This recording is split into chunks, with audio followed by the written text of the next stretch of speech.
Hey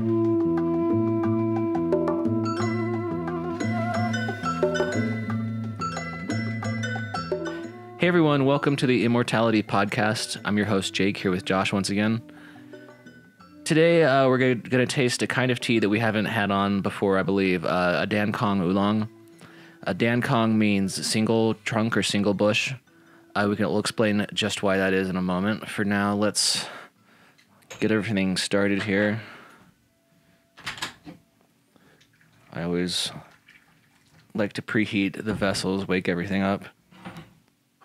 So here we go, some Lan Xiang Honey Orchid Aroma Oolong. Ooh. Long twisted leaves. These teas will have a medium level of oxidation on them. So we've had a few teas from Taiwan that are lightly oxidized. We've had some darker ones from Xian. These ones kind of hit in the middle. Smell the aroma of the dry leaves before I rinse them.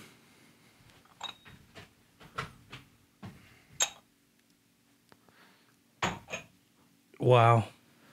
I mean, that smells really wonderfully.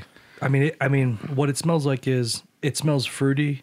Yeah. It smells sweet. There's an underlying sweetness, almost raisiny. Yeah, I think so. I was thinking, raisins or grapes. I am a big fan of Dan Cong Oolongs. Dan Cong. I think it's just dialect. These are so unique. Okay, so then there's the aroma of the rinsed leaves. I smell more floral now as opposed to fruity. Yeah, it definitely comes out more floral. I guess the name Honey Orchid really. Mm-hmm. It's like orchid on the front and then honey on the back.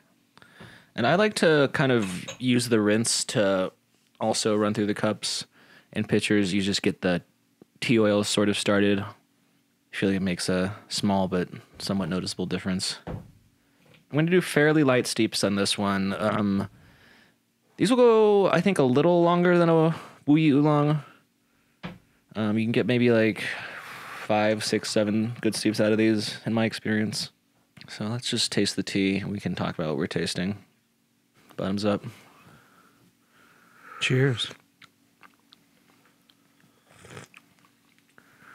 The color is just beautiful. Yeah. Really nice. Kind of burnt yellow with like hints of like orange and pink in it. So this is definitely a high aroma tea, right? These kinds of teas tend to be all about floral aromas, fruit notes, just very, very developed to bring those forward.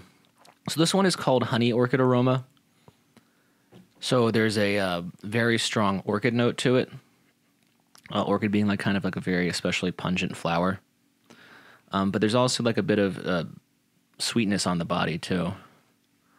I was just drinking a rose petal tea, and it's just rose petals and then rose buds.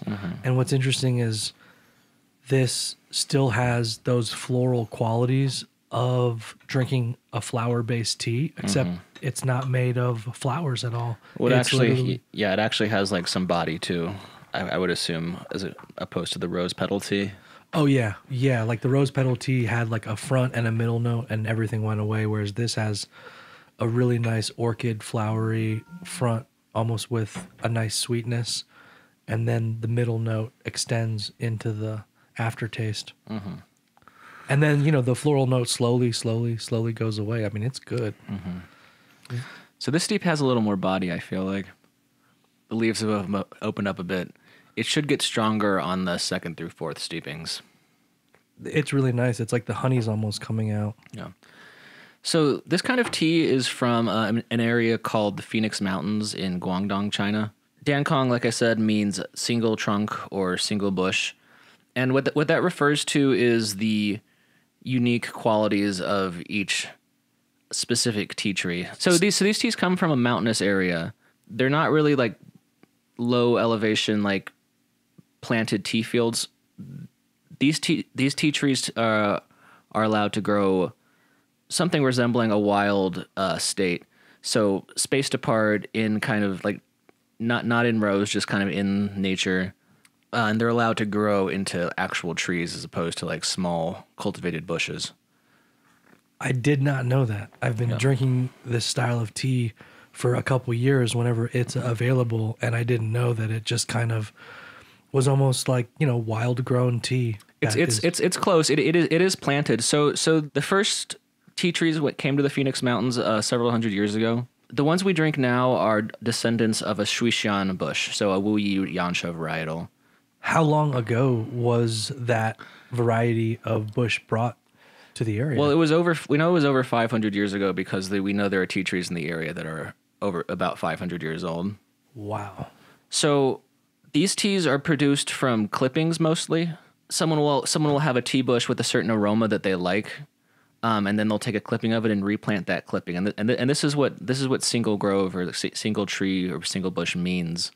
That the honey orchid has a specifically cultivated characteristic, and that it grows, and that the trees that grow in this specific area have this specific characteristic.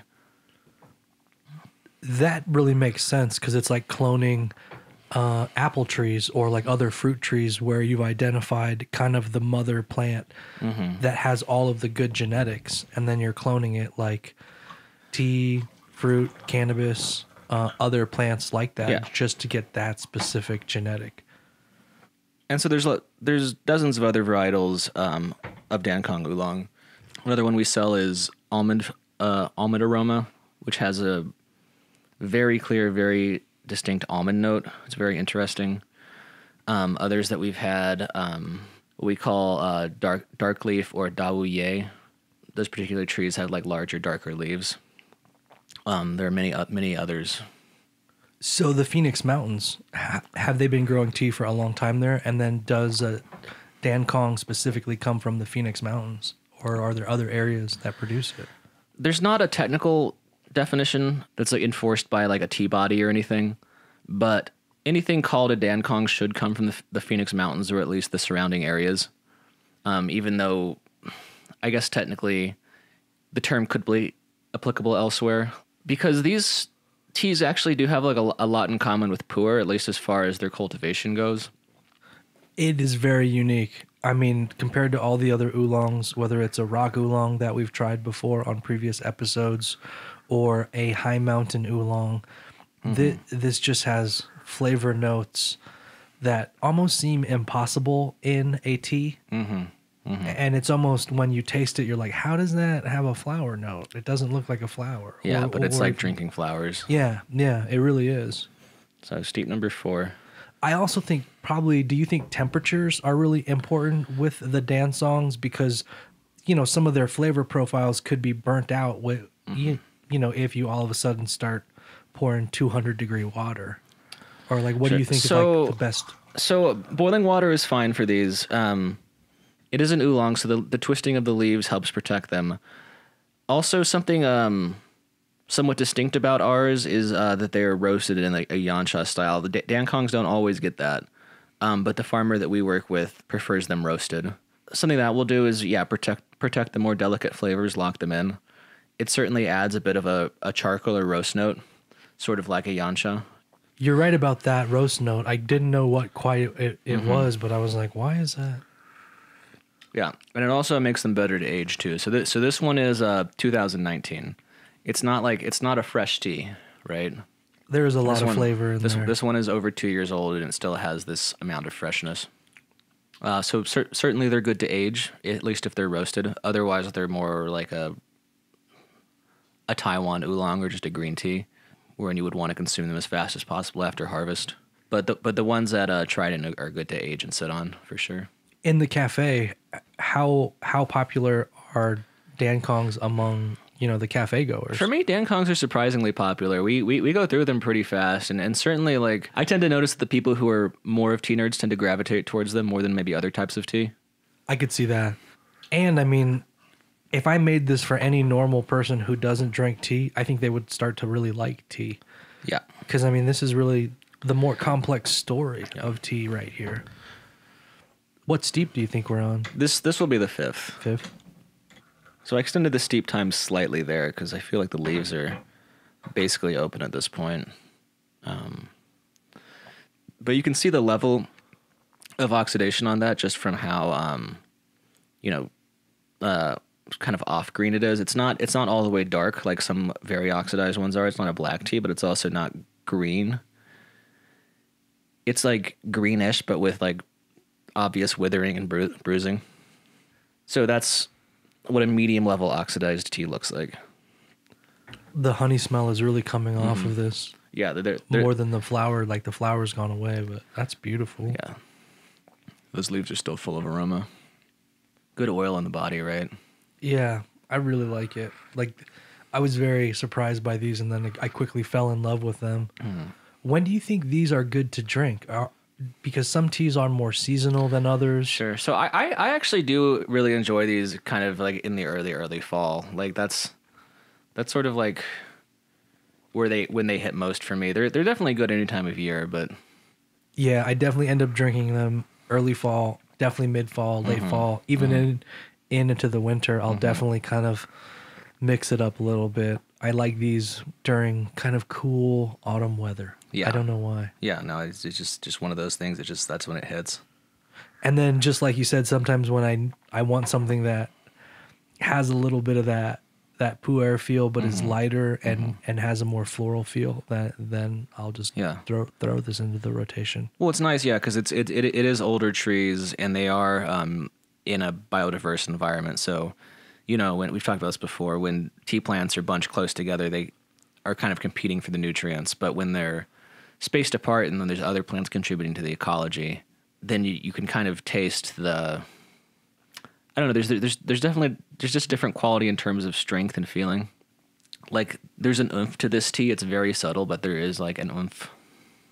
Well, and it really speaks to what happens when you focus the leaves because they come from one bush, you know, and like that does something because when you think of tea that's raised in this commercial setting with just huge fields and then all that tea is getting thrown into it, you know, if you kind of eat meat or like vegetables, it's like you take a piece of steak and you make that into a hamburger versus all different cuts and odds and ends and make it. It's like the flavor really starts to come out within that kind of setting. And it's the same thing here. It's like you are just getting one expression of one tea plant and its flavor profile and its smell. And how would you suggest this tea to people who are out there listening and then they're curious if they might like this tea?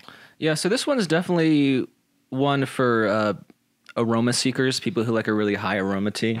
I think it's good for people who also look for energetic qualities in tea, like pu'er and like certain green teas. How would you describe the energy on this one? It's slightly warming, right? It's uplifting, cleansing. I feel like, I think we've talked about before. Like roasts have like sort of a cleansing effect on the body. Oh yeah, totally. Because it is charcoal roasted, so there is like elements of like charcoal in this too.